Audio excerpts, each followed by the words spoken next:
Kind of like the situation with Shannon Verado. When I finally got there, she was telling people that we'd known each other for like 6 months. No, we never fucking met. I didn't know she was a goddamn alcoholic. She didn't say a goddamn thing about being a fucking alcoholic. What she did is she'd get fucking drunk and then she'd make these empty promises because she's drunk, and in her drunken, stupid mind, she had it in her head that that was a good idea, not thinking about, well, the situation that I was in and how her alcoholism would affect it. She gave me a lot of suggestions involving her, that she would do this and she would do that, and I would explain the common fucking sense of it.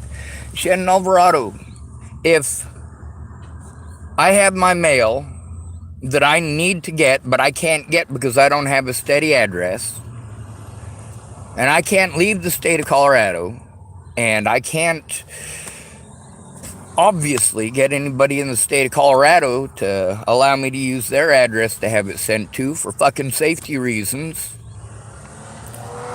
So having it sent to you, and I have to have that stuff taken care of for court 3 weeks from now, and sending it to you, not 3 weeks, was it, Shannon? It wasn't. It was like a week and a half, wasn't it? But you were telling me I could have it sent to you, and I explained, well, it doesn't make any sense for me to have it sent to you when I still don't have anywhere to have it sent to. Miss Peaches has already said no at that point to having stuff sent to her house. Safety reasons. I can't have it sent to Brenda Dickinson's. I've already explained it to Brenda. Brenda, you're in the wrong state. Are you going to bring it to me? I mean, I don't see how having that mail sent to you out of state and having that as my address, because that's what they were trying to do. They were trying to establish me an address somewhere that I didn't actually live, so they could say that I had an address, but then in court I'm still a transient, and you get to see these tricks back and forth. Now, this is gaslighting, obviously, by law enforcement, but then when you look at the fact that I am a disabled adult, and I'm having to rely on people who are taking my resources, but they're not fulfilling the obligations of the duty for taking those resources. So, I mean, they're not helping because they're fucking druggies or they're alcoholics.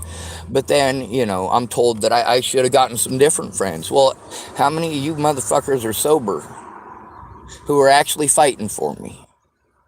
These people actually seem to be fighting for me, although they got so much stuff wrong that I had to stop them and say, hey, you need to listen to what's going on. And like with Shannon Alvarado especially, she is literally the worst at all these people about this, all right? Her brain is fucking non-existent when she's drunk.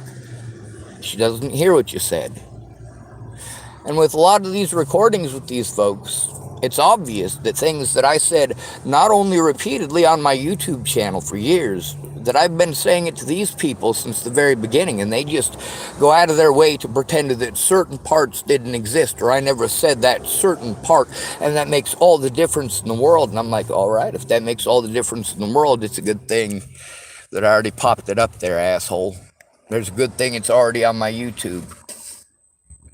The great thing, a lot of these people, they think, oh, well, I'll just pretend that he posts everything on YouTube. No, you fucking stupid cunt. You can play that, but you know goddamn well that with my lack of editing skills, and, of course, my lack of ability to turn them audio recordings into videos, well, I know how to do that again, don't I? Is my computer working well enough to do that? No. It's not working at all. It's an emergency to try to get it fixed, matter of fact. I mean, I got this computer here, and it's full of evidence, but going from 3 computers full of evidence to basically 1 1/4, and that one that actually works, I don't have a place to plug it in or work on it. I needed a safe environment. A safe place to sit and work on it. How safe is it for you if the people in your environment are near constantly streaming? How safe of an environment is it for you to process this stuff if you can't process it because they're screaming at each other?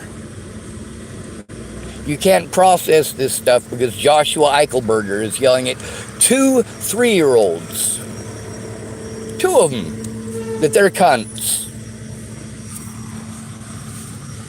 Now that story is so absolutely true that when I first told it, despite the fact that I didn't use any names whatsoever, Tabitha Michelle Cook knew exactly who I was talking about.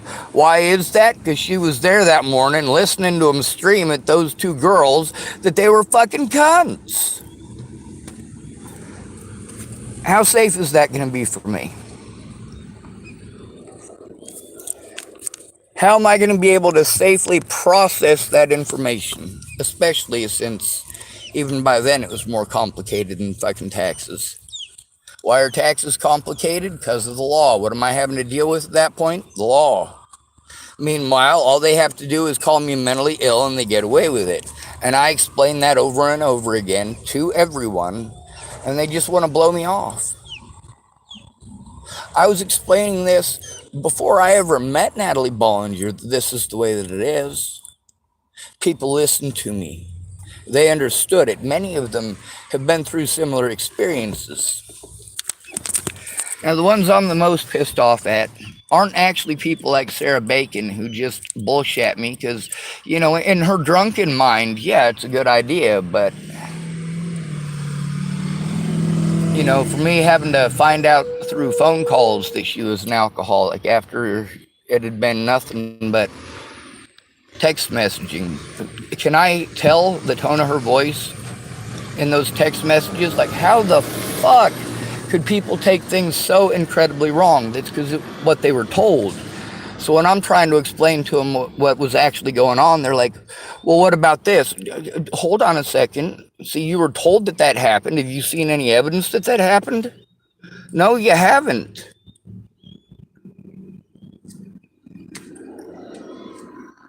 Did Natalie Bollinger say those things? Did she? What she said is that I stalked her, and that's easy to prove was fucking false. If someone's stalking you, do you tell them, hey, I'm not even willing to get on an airplane to go to Virginia unless you promise to come see me? If somebody's stalking you, do you say, hey, if I'm going to stay in Virginia, I'm going to need you to come visit me?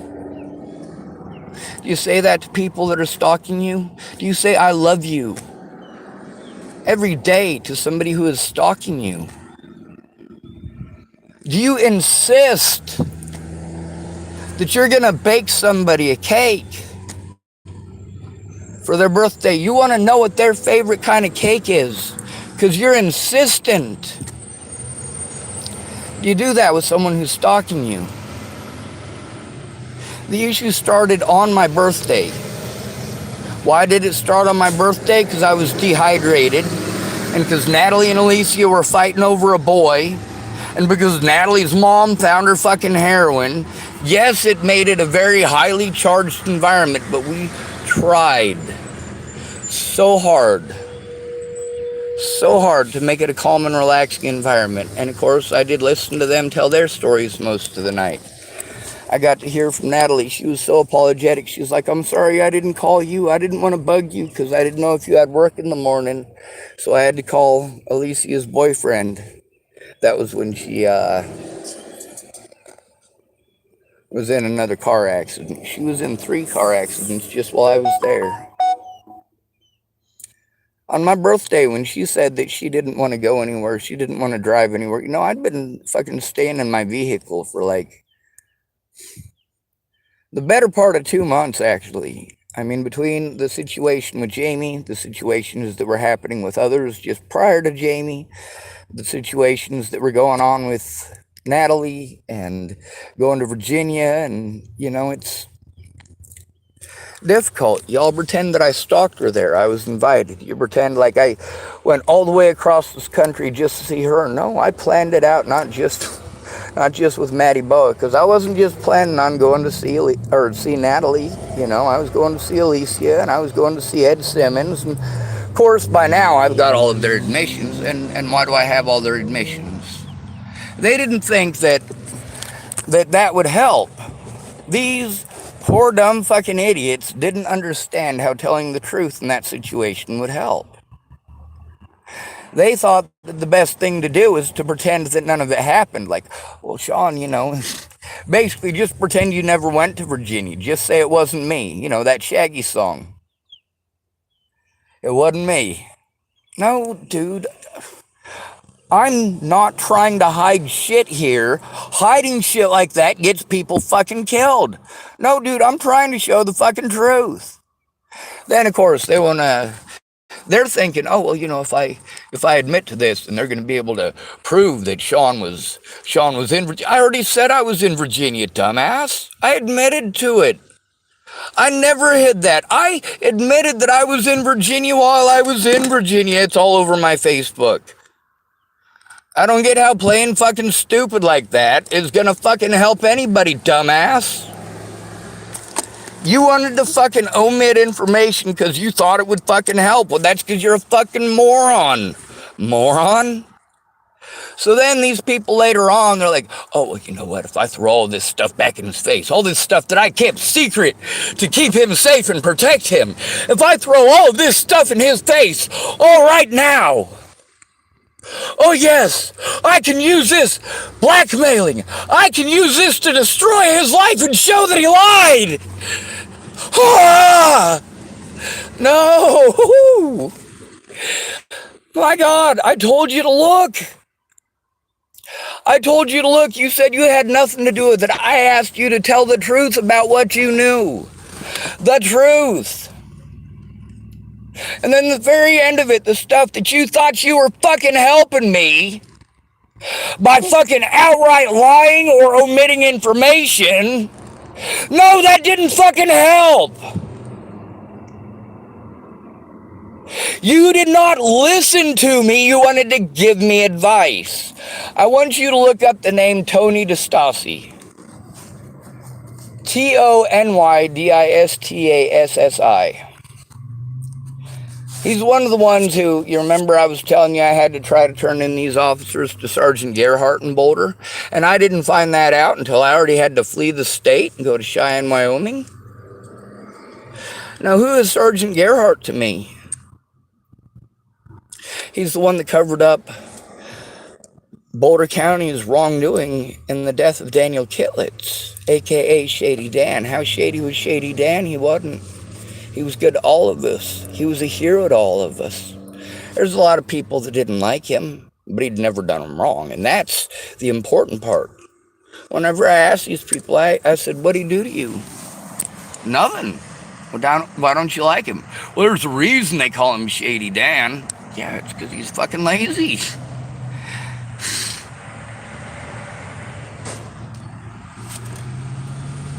Like, when somebody would want to come talk to Shady Dan while he was laying down and resting, he'd ask him, if you're going to talk to me, would you step over and give me some shade?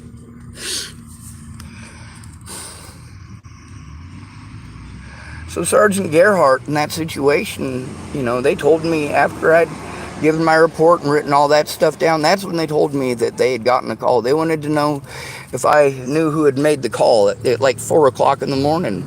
Oh my God, you guys knew back then and you fucking didn't send anybody, you fucking pieces of shit? Did I say that? No. I held my tongue. I was patient.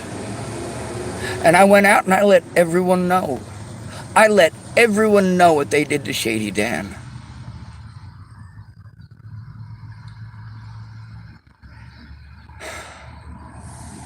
I tell you about these escalation tactics these cops use, especially if you're homeless, especially if you're alone, especially if you're a male, especially if you're disabled. The more of those things that you have, the easier it's going to be for them to get away with it. The easier it's going to be to get a free conviction. The less evidence they need to get a conviction. You need an act of God to convict a woman.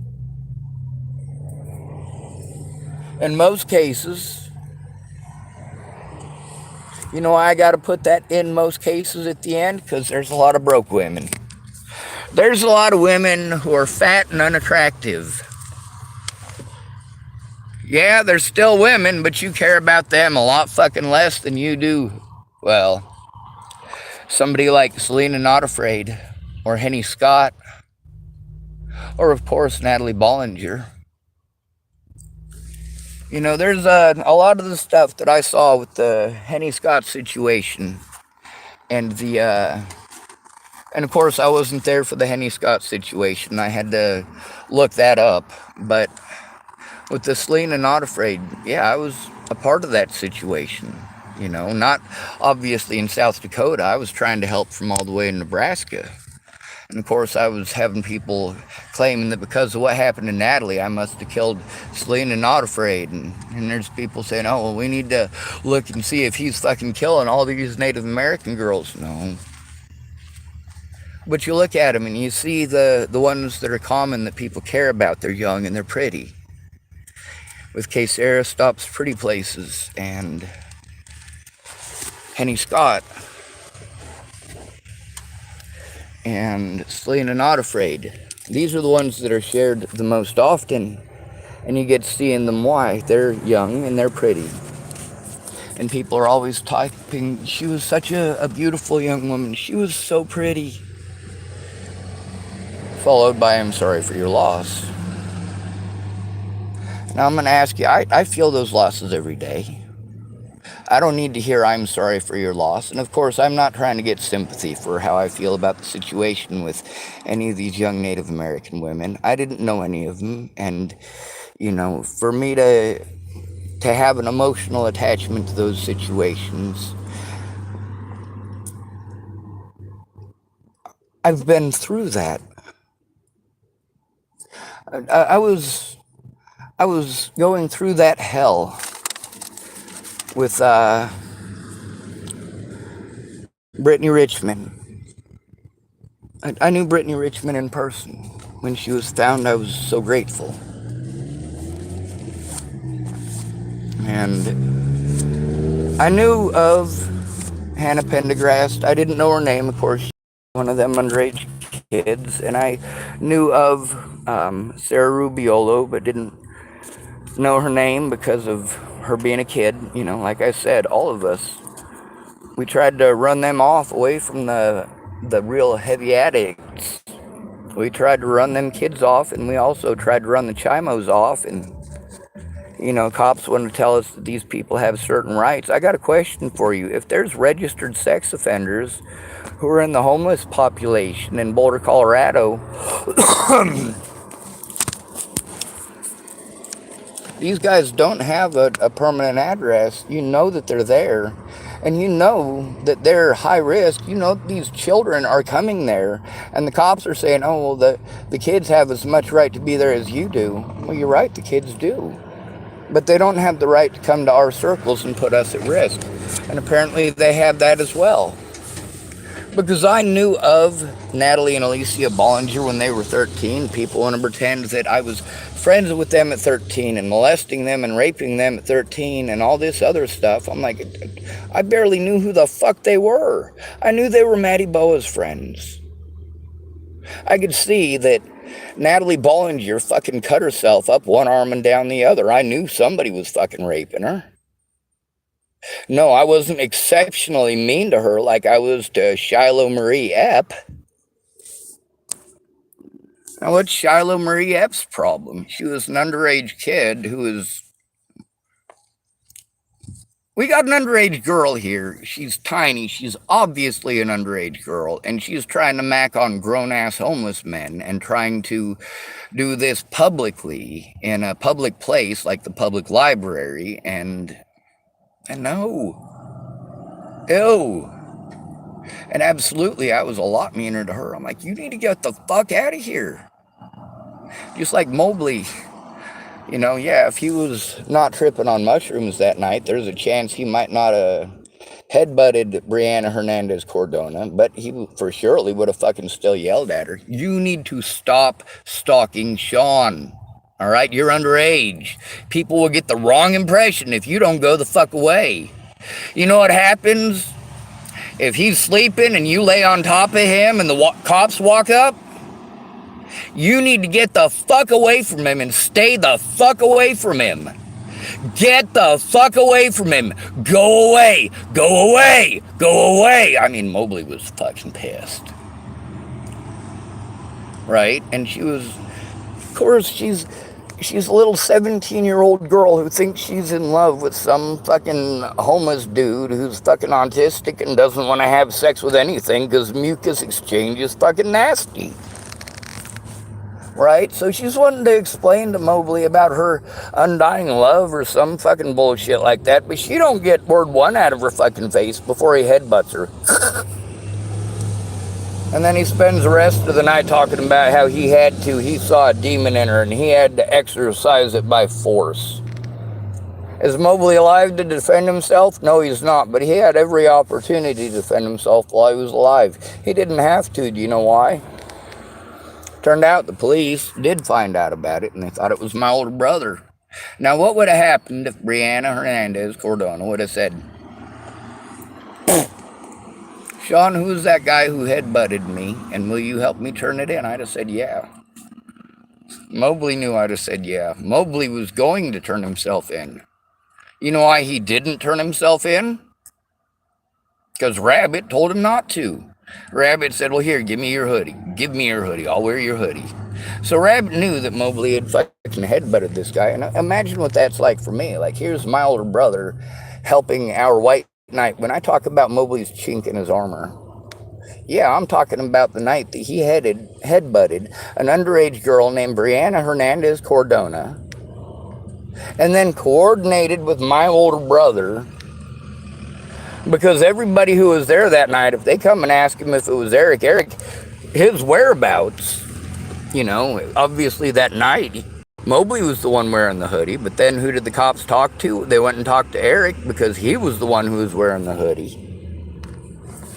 All he had to do was say, well, I found it in the trash. You say you found it in the trash and it's okay.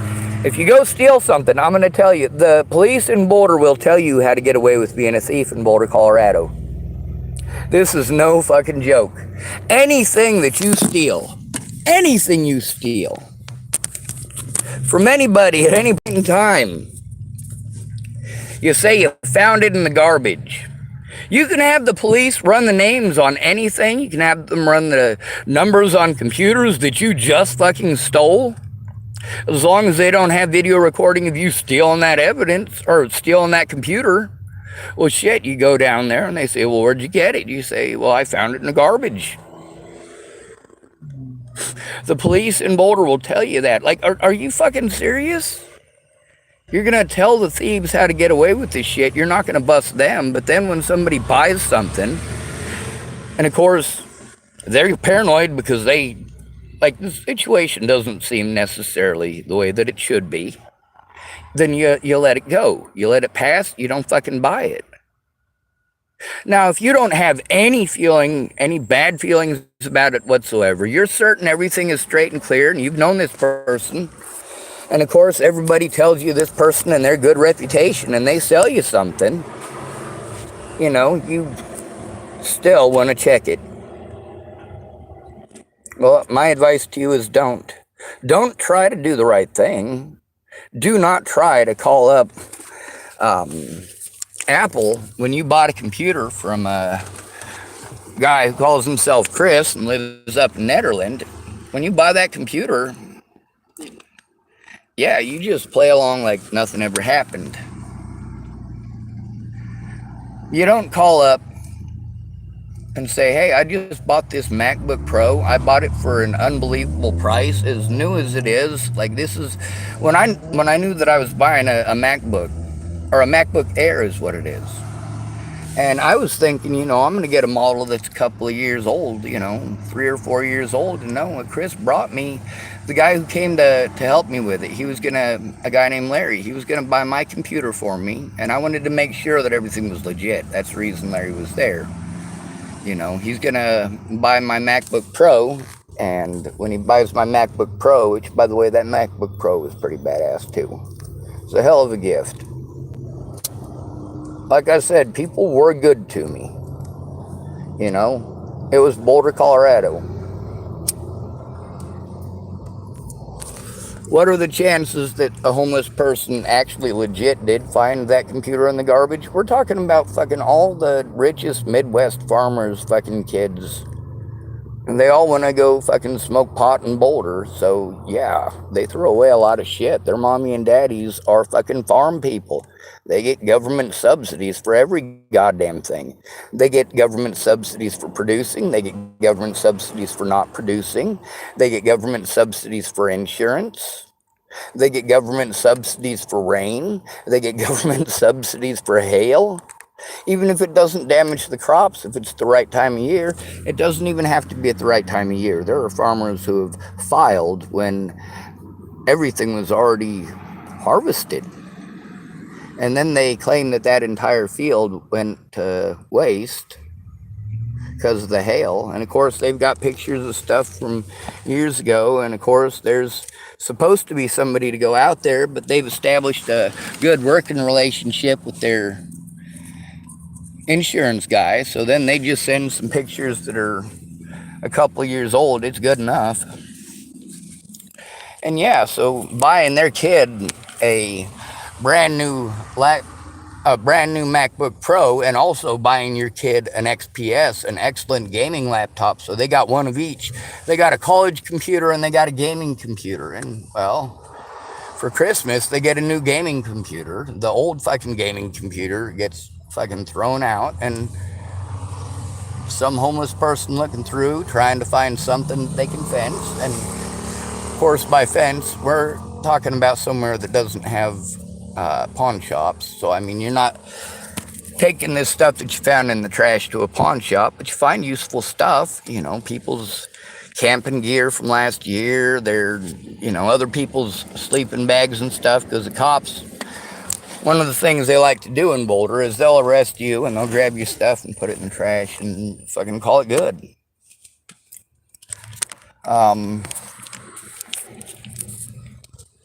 There's a lot of nasty things that go on. The police, with all of the tactics they use, all of the hatred towards the homeless, the fact that statistically, I mean, they paint the homeless as horrible people, and they can. It's literally that easy. You got to hear in these situations where all of these people literally did break the law in my situation, but their excuse is that I'm homeless, so it's not their fault. And they're miles and miles and miles away, so it's not their fault.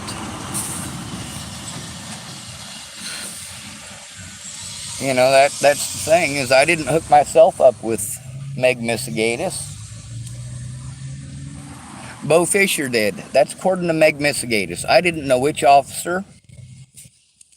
After I first initially asked her which officer it was, it only took her a couple of weeks to get back to me on it. And I'm not going to pretend like she never even tried looking it up. It's that on her end, there was quite a bit, I'm sure. Not as much as what I got. But obviously, the cops here in Hood River, the cops in Virginia, it don't matter where you're at. It's the same tactics. They say, well, you should try it here. It's a different state. We do things differently here. No, they literally do everything the same here. If they want to discredit me, the cops could literally grab me, pick me up, take me to the hospital. Now, of course, the understaff that I've talked to, the ones that aren't doctors, they actually understand. One of them's name is Cody, and the nurse who was there the other night, I don't remember his name, but yeah, they understand how fucked up the system is, and I didn't shame them for having jobs that they think are morally repugnant. I didn't. I listened to them because it was important. I also didn't have the ability to record it. But some hospitals, when you're homeless, they automatically assume that you're a druggie or you're an alcoholic, and they don't give a fuck. They just blow you off. Now, before Natalie was killed, I was talking to Robert Franklin Warnick. He's the registered sex offender who threatened and assaulted me on multiple occasions, the friend of Leslie Snell's. I always got along with him. I'd heard rumors about a lot of different people, about a lot of different stuff, but when Sean Jepson told me to look it up, that's after the first time he threatened to kill me. So I mean, here's the situation. I'm going to Sean Jepson for help, obviously. And he's telling me he doesn't want to get involved, and he was telling me, "Oh, it's no big thing. He's a fucking pussy. He's just fucking talking shit out his ass. You know, he used to fucking chase me and my brother down the street when we were kids. Like, yeah, he probably wanted to fucking touch your balls. That ain't funny to say, is it? But what is Robert Franklin Warnick? What's his fucking charges? What was he convicted of? Sexual assault, felony sexual assault, sexual felony. I don't have that. Sexual. I don't have that either. Where's the sexual assault against anyone on my record? Where's the felonies anywhere on my record? I don't have any. I have none. Now, of course, with nobody else there with me in person, these guys had no incentive to do their jobs. They had every incentive to assist my predators because my predators worked together. My friends were alcoholics and fucking druggies and junkies, and my family is fucking druggies and fucking alcoholics and physical abusers.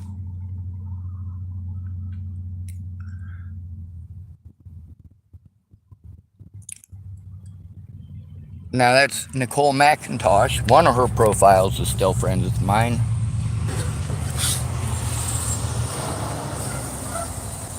She was telling me that, and of course she doesn't work there anymore. She was a nurse at the time. She was telling me that she can't even afford medical service at the hospital that she works at. That she's broke, so they treat her that way too. Well, you know, she's not that fucking bright. She was having babies with, I don't know how much older Robert Franklin Warnick is than any of his baby mamas. One of them, I worked with her, not Nicole McIntosh, but a different one. I worked with at the American in Sydney when I worked for Rick and Pamela Martindale. Rick would mostly just drive around and fucking smoke pot all day. And most of what I did was what he was supposed to do.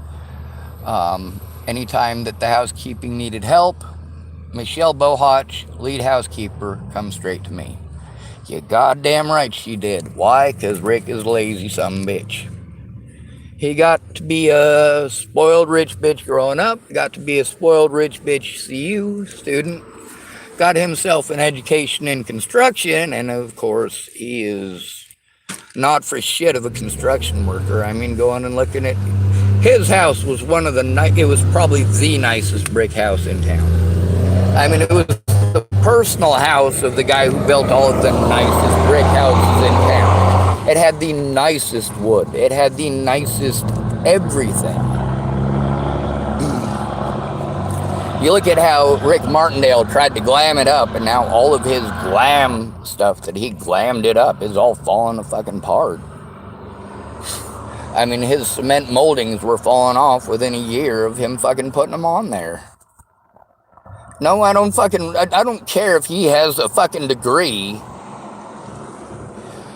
How do you get a construction degree? Construction engineering is what it is.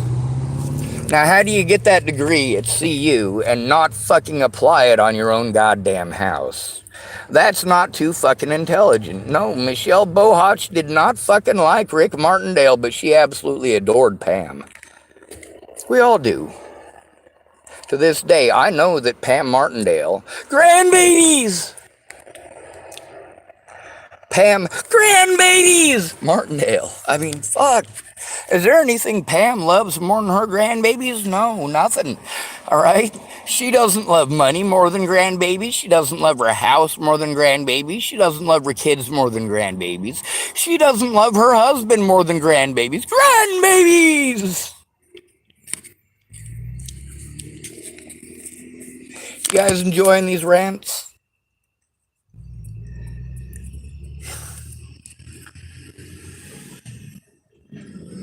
Going from one subject to another. A lot of y'all get confused because you don't know any of these people, so you don't have a face to go with it. I get that. I try to post their faces up so you know what they look like.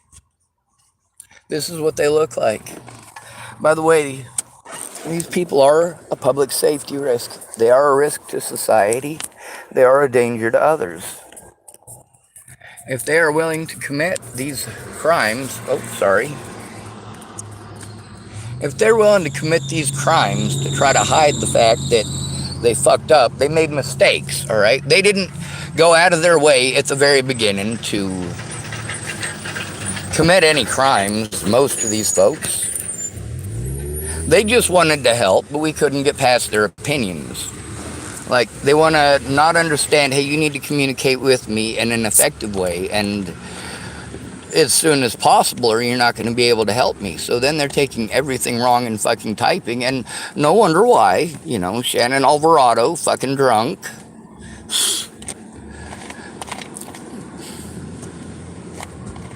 Sarah Bacon, drunk.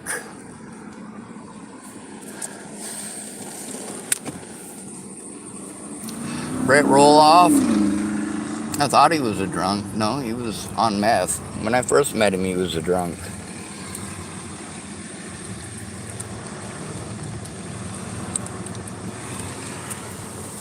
Sure, you don't remember it. That's because you were fucked up when you had that grand idea to fix everything. And yeah, when it was to the point where we were 8 or 9 different calls in now. Actual telephone calls where I was able to try to explain it. And even after being able to explain it partially, because these people wanted to talk about themselves and tell me all of this conspiracy theory shit based on assumptions, based on bullshit that they saw on some fucking nut job site. Jesus fucking Christ, this is not getting me an advocate. This is not getting me any sort of help whatsoever. What the fuck kind of drugs are you on? It's oxygen deprivation, obviously. Obviously, I still try to help people who are addicts. Obviously, it's not just women. Obviously, I've tried to coordinate to meet up with several people of both persuasions. Obviously, their drug issues and them, all right, a lot of the stuff that I was accused of doing, Rebecca Gross-Nickel-Foley has actually done these things. I mean, I've probably got 100 screenshots of threats against her predators, against their lives, and against children as well. Now, does she have any intention of going and killing her predators' children? No, she doesn't. She doesn't. She's trying to either A, put the fear of God into them so that they come forward, or B, get them so fucking annoyed because they know she's not actually going to fucking do it. B, get her so fucking annoyed, or get them so fucking annoyed that they call the police. And then hopefully she'll be able to say, hey, I've been going to you guys for fucking years. You blow me off. You treat me like I'm fucking crazy because the predators that I told on, just like you guys know. You guys all know. Every one of you know a little girl who cut on herself. Every one of you know a teenage girl who cut on herself. Every time you look at a girl who cuts on herself, I want it to register in your head that there are 2 types of abuse going on. Number 1, sexual abuse, more than likely. We're talking about over 95% of cutters. Sorry, over 95% of shallow cutters. Now, that's usually sexual abuse from the father, but it's one parent or the other. And for many of these girls, their sexual abuser was their own mom. Now, how messed up is that? So, I mean, just because they're cutting doesn't mean that their dad did it. And we're coming to find out more and more that there are a lot more female sexual predators than we wanted to pretend existed. The reason for that is because girls would never do that. Men are the perverts. Men are the perverts. Men are the pigs. Men are the ones that have to have sex. Men are the ones who can't take no for an answer. Men are the narcissists. Men, men, men, men, men. Wait, excuse me, me too? Me too, me too, me too? You mean it's okay to treat me like that because some other motherfucker was a pervert to you? Or because you want to pretend all men are perverts? Maybe they never touched you. Maybe you had a daughter and your husband couldn't keep his nasty cockbeaters to himself because he's a sick pervert. Now, excuse me, says I, does that mean that all men are perverts? Excuse me, says I, did you or did you not have sex with him and have that child? Did you not stick with him after having that child? Was that a forcible rape that you have that child with that man with? Because if that's the case, why the fuck are you with him? Lots and lots of questions. Meanwhile, I'm sweating like a virgin altar boy, ain't I? I even got my door wide open. It's fucking hot.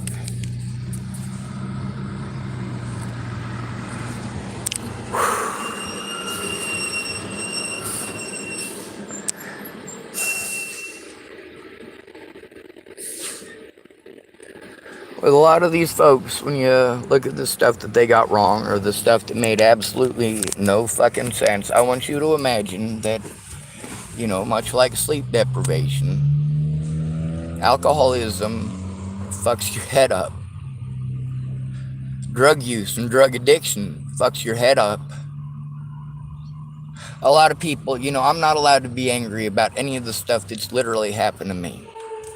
But when somebody's grandma dies, they're allowed to snap at me like I've done something wrong. I didn't kill your grandma. Come on now. She died in a fucking rest home. Don't pull that. And of course, they're not accusing me of killing their grandma. They're just angry and they're lashing out. I'm expected to understand. But do they understand?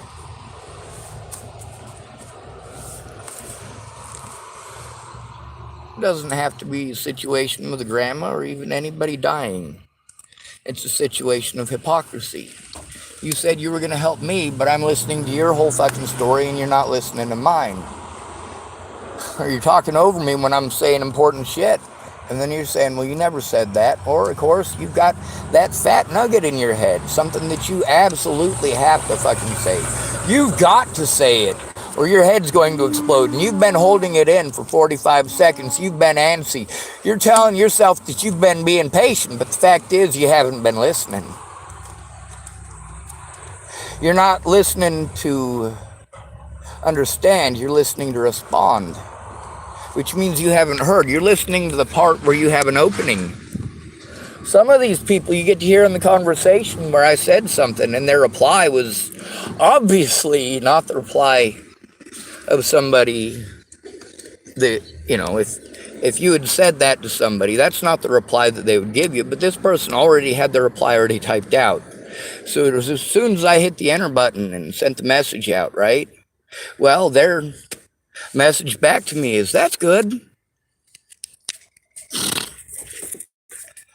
Assumptions. These assumptions are killing people. These assumptions that it must be a lie when it happens to somebody else, but it was true when it happened to you. The assumption that because you never bothered to collect evidence because you are a fucking moron, that I didn't. When I say I've got the evidence, I've got it. Now, because you didn't fucking listen at the beginning, a lot of that fucking evidence that I was trying to get help turning in, ended up getting stolen. Some of it by my predators.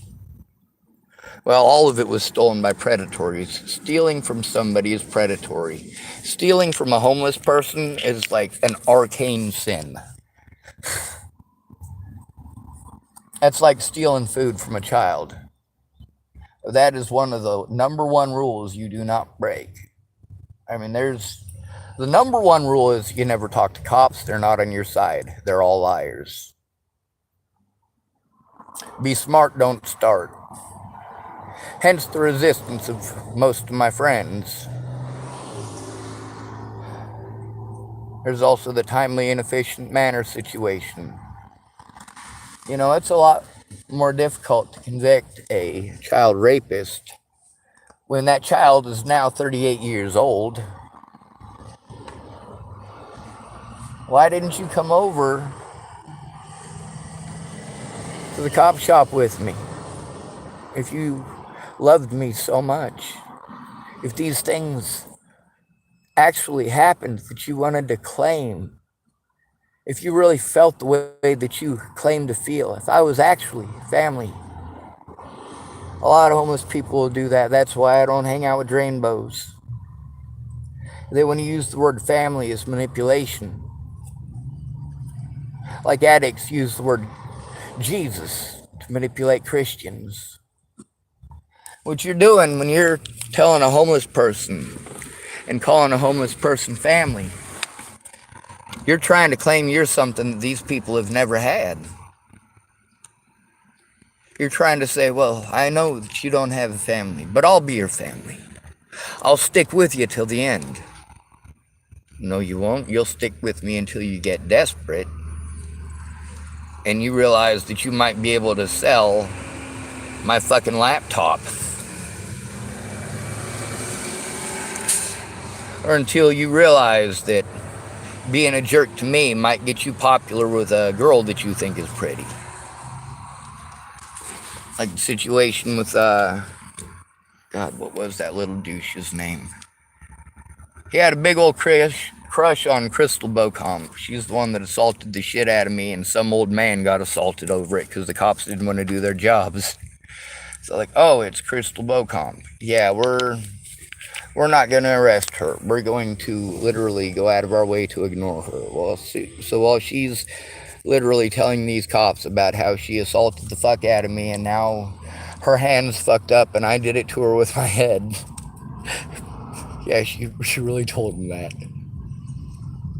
He broke my hands with his head. My head's fucking bleeding and fucking she broke off her artificial nails on my head and Mobley's trying to doctor her up and like it's complete fucking lunacy.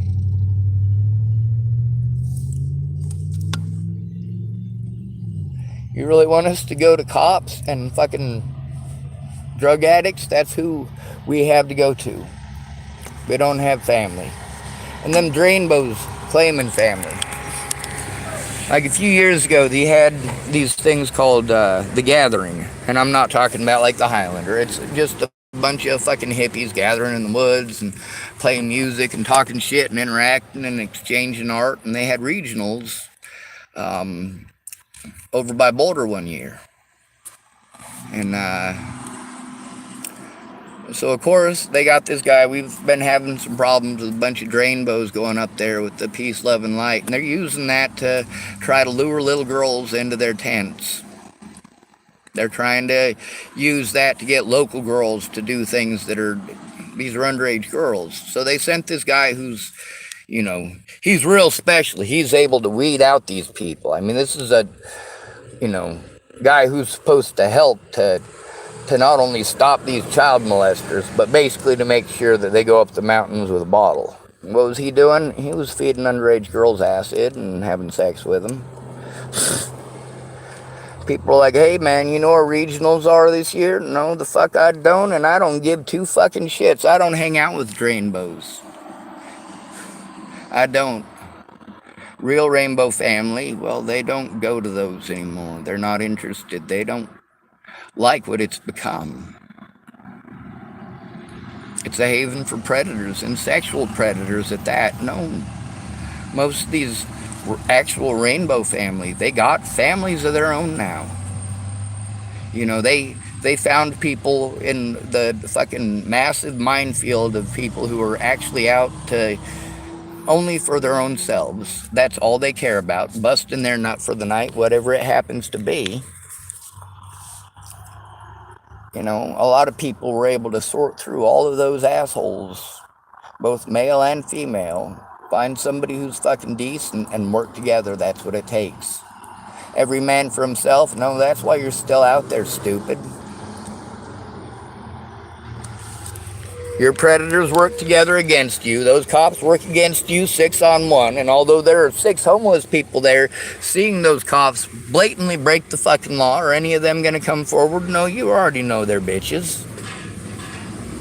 You already know that if they even try, they're going to be fucking arrested and they'll be in the same place as you.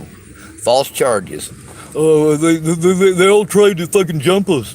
They tried to assault us. Shit, you know, that's the thing, is that everybody's lucky in Boulder, Colorado, that those homeless people don't jump up and actually defend their rights and the rights of their friends. Because what would the police play? Like it's some sort of gang-related violence. And they'd pull out their guns and they would fucking shoot us and you would fucking applaud them and give them special fucking awards and extra money and tell them how much you love them and how much you are glad that they do that job. Thank you for keeping us fucking safe, Boulder, Colorado. Thank you for keeping us safe, Hood River.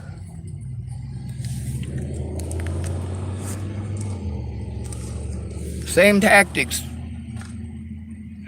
And they all say the same thing and have the same protocol and make you jump through the same hoops.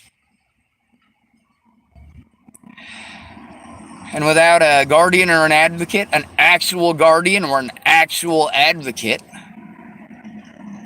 they can do whatever they want. Is there anything else that could affect it or prevent these things from happening? Yeah, family that gives a shit. But if they're not even willing to look, if they just want to argue like everybody else, these people who they claimed all up and down, I was the smartest person they knew, blah, blah, blah. You know, I knew more about this, knew more about that. Yeah, that's because of life fucking experience, doucher. But after you found out that I was autistic, well, then I was a fucking retard in your mind. And you showed this by repeatedly talking over me, just like you do with most of the victims. The predators can be female as well, and we've learned that that ratio is much higher than previously thought and may possibly eclipse that of women or that of men. Female predators, they obviously eclipse male predators as far as physical violence. But of course, males are more commonly and more often the ones who do the killing, aren't they? Women are more likely to manipulate a man into murdering someone for them. Yeah, Jamie Curtis tried doing that with her son's dad, Mark Cox. Jamie Curtis wanted me to kill Mark Cox. And you wonder why I didn't want to pork her. You wonder why her son became more important to me than her. Well, that's a pretty big fucking reason. That's a pretty big moral dilemma there. You're trying to get me to murder your son's father. Now, is that possibly the reason she was pretending she wanted to touch my nays? I don't know. I mean, it's plausible. It's definitely a plausibility. I mean, we've heard of lots and lots of women who have sex with men to try to get them to kill their husband, haven't we? Women are more likely to have somebody else do it, to manipulate others into doing things for them. Men are more likely to do it themselves. Men, most of the time when they murder somebody, it is over a woman. In most cases. I mean, we're talking about an overwhelming majority of the cases. And we're coming to find out, just like Miss Jerry Sparks already knows. Her oldest son, Donnie, before he was an adult and in the military, you know, he was a victim of sexual assault too. By one of Miss Jerry's co-workers in a daycare facility. That's right. This woman worked with children and she was having sex with I don't remember how old he was. He was real fucking young though. And Miss Jerry's co-worker, who had come over to the house to watch the boys on several occasions, was having sex with Donnie. Now, of course, he's 26 26 now, 25, 26. You know, he's a lot older and he's in the Air Force. He's got a family of his own. How much time did that woman spend in prison? She didn't spend any time in prison. She spent 8 months locked up. And apparently she didn't even spend that 8 months locked up. Part of it was basically a work release program. And then she got out and went right back to her husband. Of course, he's kind of a nerd. When you look at him and you go, oh, well, yeah, he's one of those guys that you'd be surprised if he ever had a girlfriend his whole life. So, yeah, of course he took her back. Plus, he got her pregnant, so he better. I don't know if she had her kid in prison or not.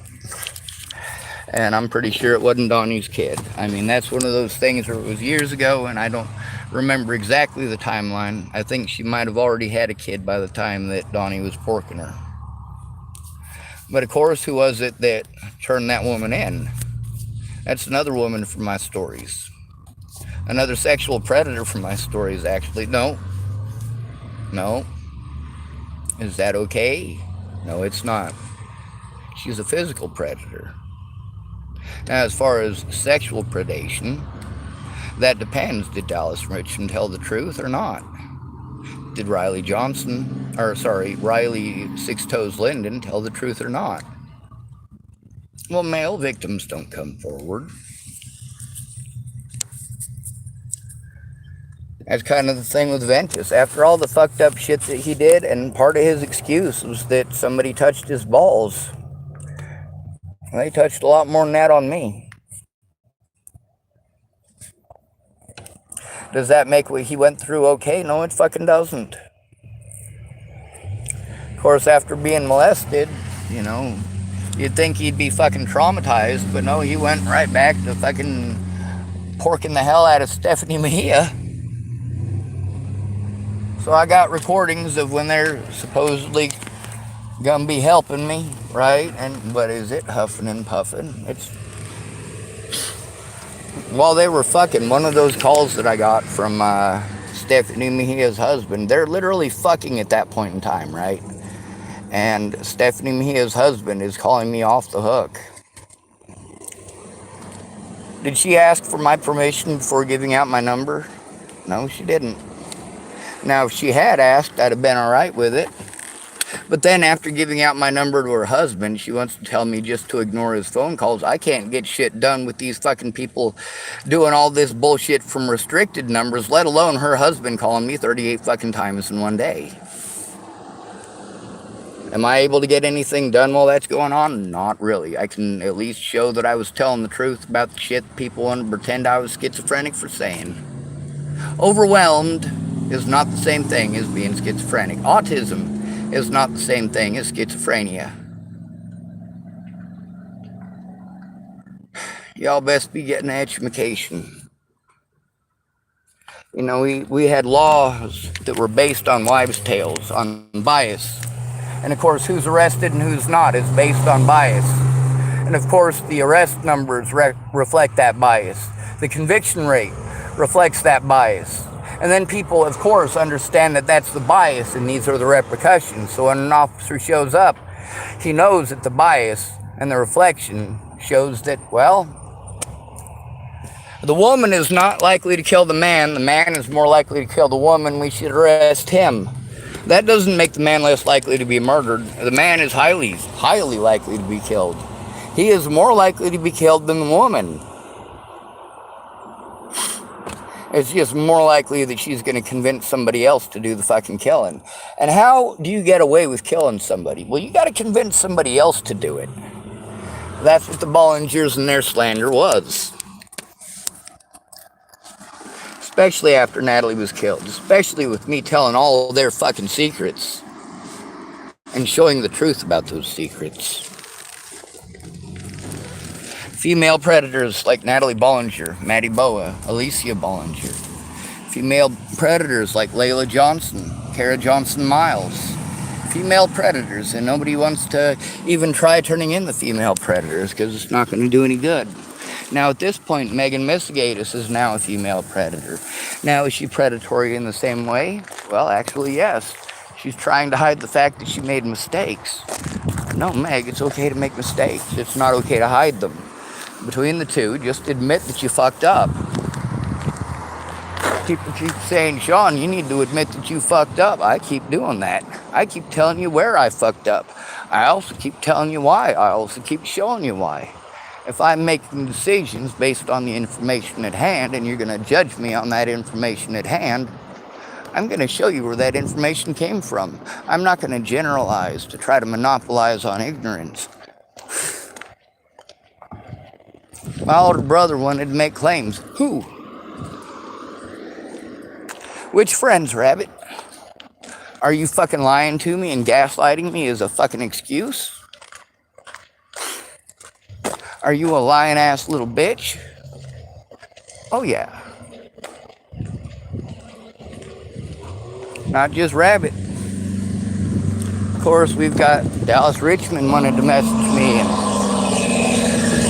tell me that people were warning him not to help me. I know, he's been telling me for fucking months and months and months and months. I am well aware. Yes, people kept on fucking harassing him. And then, of course, he didn't want to hear my side. He didn't have time. He kept on telling me he didn't care.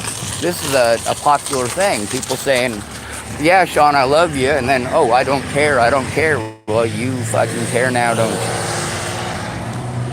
you? You care after the fact, don't you? When you ignoring the situation and not coming forward about what you know, it's not like I didn't go to you. It's not that I didn't ask.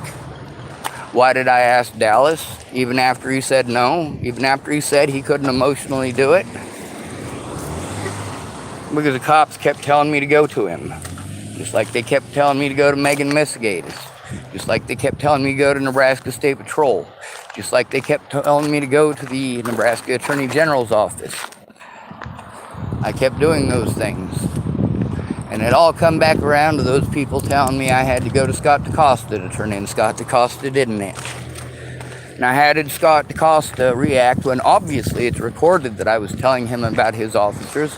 He said, if you got a problem with my officers, you come and let me know. I'd already tried that and look what they'd done. So no, I didn't fucking trust him to do that. And then Nebraska State Patrol and several others, I'm still trying to turn in Scott DaCosta to this day. At that point in time where Nebraska State Patrol was trying to force me to go through Scott DaCosta, no, I was still in the process of trying to get that man turned in. And his deputies, and he was aware of it. Nebraska State Patrol was aware of it. What they did was create a safety issue and put an at-risk adult at risk. Now, we have seen these things play out many times before, not just with police, but also with the families of disabled people. Like that little girl cutting on herself. There's two crimes, two types of abuse inherent in that. The first one is sexual abuse from a family member. The second one is neglect from a trusted adult. Yeah, when I went to trusted adults, trusted professionals repeatedly, and they were drunk and treated me like shit. And when I asked them, please, will you just contact me when you're sober? And they wanted to go at me like I was a horrible monster for asking them, please, will you listen to me when you're sober? Please. When you text message with them and they don't make any damn sense and they don't seem to comprehend the English language, chances are pretty good that they're alcoholics. I'm going to tell you, most of the druggies that I know, they're not able to focus their eyes well enough to text message for that goddamn long. And I'm surprised that most of these alcoholics can. Once they get to that point where they're just buzzed and then the mellow smooth sets in, they get the tunnel vision and they just pull it up close to their face and they talk to it. And then, of course, then you've got an alcoholic who's talking to their phone and they're slurring their speech, and what comes out at the other end is me going, holy fuck. Google Translate must be fucking up today. This person obviously is either A, not an American citizen, and they're not able to speak the English language so well. They're doing their best to try to communicate with me. I'm thinking to myself that there's somebody who's possibly trying to put some extra work in because they don't understand English and I don't understand whatever language that they speak. So they're trying to communicate in English, you know. But with some of these people like Shannon Alvarado, I knew she was American. Some of these other folks, though, you know, when they first message me, I don't know where they're from or who they are. I just know that you've got new messages. Yes, I get that there's no more AOL. Well, I guess it does exist. It's just not in frequent use. If you tell somebody under the age of 25, if you say AOL, they're not going to know what that is. The second part, that trusted adult, that's the most important part. See, the first part, that's Ted Bollinger. Ted Bollinger can't keep his nasty cockbeaters off his own goddamn daughter. That's step two. That step two is who? Well, that would be her mother, Rose M. Kelly. That would be her ex-stepmother, Danica M. Gardner. That would be, or Danica Michelle Garner. That would be her ex-stepmother. Oh, that's cool. Sorry, I pace and pick up trash. I live in a parking lot and I don't want it to be too fucking trashy. You notice it's clean? The reason that it's clean is because I keep picking up the trash. I was told that right over there is where to put the trash. They're supposed to come by and clean it themselves, and since they didn't, and since I did such a wonderful job cleaning it up, I put it where I was instructed to. And that would be right here. There's already a trash bag here. And I know I keep changing the subject, but of course, I got so much going on, I'm just trying not to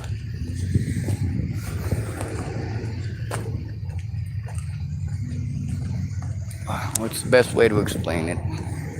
I have one mouth, and only one mouth. My brain is better than all of yours, though. You don't like hearing that, do you? Well, that's all right. If you guys can say that stuff to me, I can say it to you. If you can insult me, I can insult you. That's quality. Now, let's get back to those types of abuse, right? These people cut on themselves, and I grew up in this system. I do what I do because I know more than anybody else from first-hand experience. I paid attention. I learned, I adapted, and eventually, for the majority of the time, I was able to pretend to be quote-unquote normal. Now, you guys keep saying we don't get social cues. No, we actually do. We understand social cues. It's just, once in a while, we get excited about our own subject. We think that you give a shit when you really don't. But we are able to understand and comprehend it well enough to know when you're fucking lying to us, when you're manipulating us. And of course, you know, you tell us that we're wrong. And of course, you tell other people that we're wrong. And then later on, you throw it in our face that that's exactly how it was. Well, see, that's the thing. You told me I was wrong. You told everybody else I was wrong. It must be a social cue issue. No, see, that's why I shouldn't have told you. That's why I should have just gone along doing my goddamn bestest to pretend that I was quote-unquote normal. But at the same time, I can't maintain it 24 hours a day. You don't get that, do you? You don't understand that when you have to control doing this 24 hours a day, 7 days a week, 365 days a year, because somebody who knows you and loves you and trusts you and understands, well, you're not wanting to tell them that you're different because you don't want to be treated like you're a fucking retard. Because here's the thing, you guys say we do it for sympathy. No, it's not about sympathy. You know how fucked up it is when you're trying to get help stopping a predator and people are treating you like, oh, poor puppy. And no, shut the fuck up, bitch. I ain't a breeder. I ain't for you. That ain't what this is about. I'm not your cuddly fucking teddy bear, alright? I'm a paladin. What's that? That's a holy warrior in a foreign land without a weapon. Of course, that depends by which definition that you want to choose. Now, am I literally a holy warrior? No, I'm not, but I got holes. Am I fighting a war? You're goddamn right I am. I'm doing it without violence and without killing. When I say violence, I'm specifying physical violence. Violent sexual assault is a form of violent physical violence.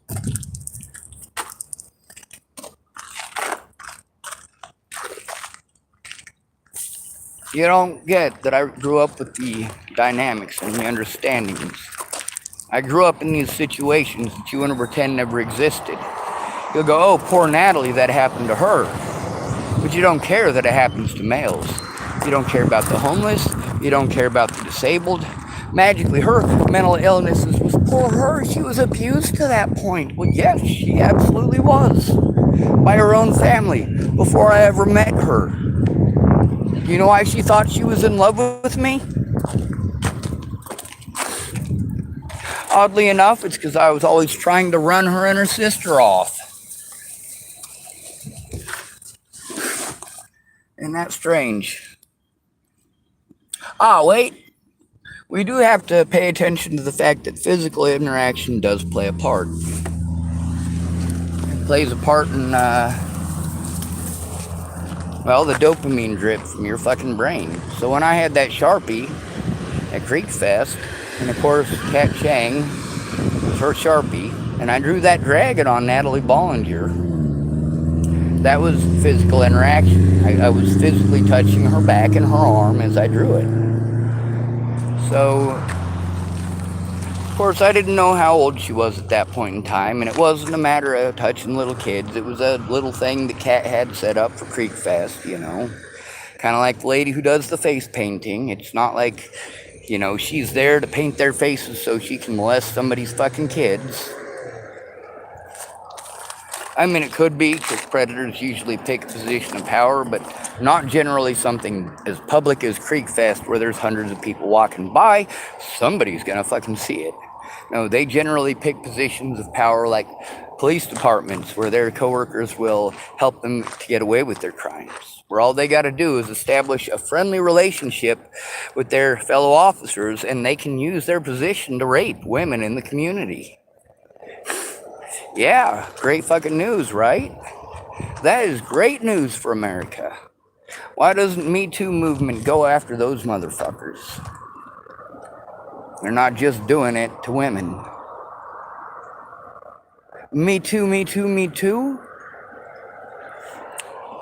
I'm gonna tell you something.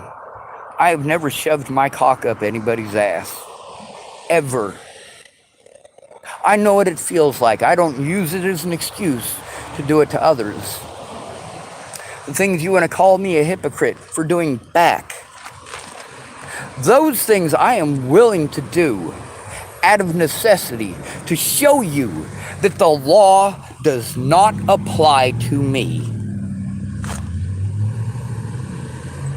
If what they did in the Natalie Bollinger situation is legal, then it is illegal for me to be denied that. If what I was forced to do when the proper channels did not work, what I was forced to do was the little stuff that these predators were doing to me. I'm trying to turn it in. I'm told what they're doing in mass quantities and in mass numbers and coordinating together to do these things. If it's not illegal for them to do these things and you're just going to interrupt me and not allow me to finish any of my sentences and you're going to talk over me, 2 or 3 officers at a time, yeah, I got to have somebody there. Now, how can I trust Pastor Rod Wright, who's not a real pastor?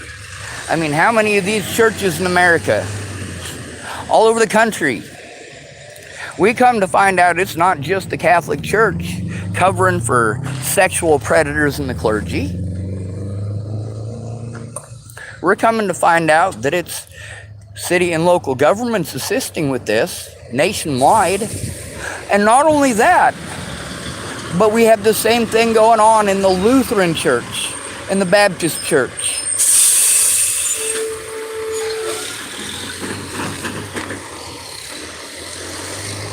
We go to the people we're supposed to, and they blow us off, same as everyone else. You know, what are the chances that right after I left Rod Wright's, Sean Holloway decided to tell Rod Wright that I was schizophrenic? I told you they'd been fucking pushing this stuff. I told you this is the shit that all cops in this country, are taught to do that to discredit you. It is illegal to deny that evidence in court. It's against the fucking law. It is against the law for those people to abuse their power and abuse their oaths, and to break their oath in that way. And that's why body cameras are important. I don't give a fuck about your oath. Your oath don't mean shit to me. You're all fucking liars. You are taught to lie, you are trained to lie, and you are trained to fucking kill people. Why are these cops in Hood River, why are they going so fucking stir crazy? Because they're trained to shoot hobos and Negroes. Especially with an emphasis on black homeless people. I mean, God, that gives them the easiest victim on the planet. Like, let's look at this. All right, first of all, the most likely people per capita to be shot in the United States by cops are the homeless. Number 2 is disabled. The homeless will tell you, nobody's got it worse than the homeless except black homeless people. Why is it the homeless people, for the most part, obviously not all of them, fight so hard for BLM, even though BLM doesn't fight for them? Because we are showing support for our black comrades. We don't give a fuck about BLM as far as black people in houses. These are basically the equivalent of fucking spoon-fed assholes. Yeah, your silver stick up your ass by comparison. See, the judgments that we gotta take from people in houses, regardless of color. Well, there's a difference there. The same difference between Donald Trump and those people in houses. No, he's not going to know jack shit about what you go through. Just like, no, you don't know jack shit about what we're going through. So when his politics hurt you, his opinions of your position result in him doing things that harm you because he was wrong, but you're doing the same thing. He won't admit that he's fucking wrong. You won't admit that you're fucking wrong. I don't care what goddamn color you are. I'm fighting for equality. Furthermore, women are not at the top of my list. Homeless are not at the top of my list. Children are. Children need a voice more than any of the rest of us. They cannot physically defend themselves. They cannot legally defend themselves. And they're not allowed.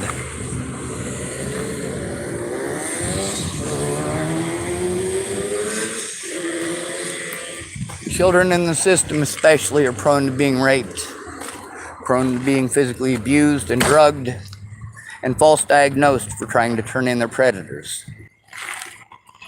This is nationwide. When they diagnose you as mentally ill, that's the worst part of your life after that.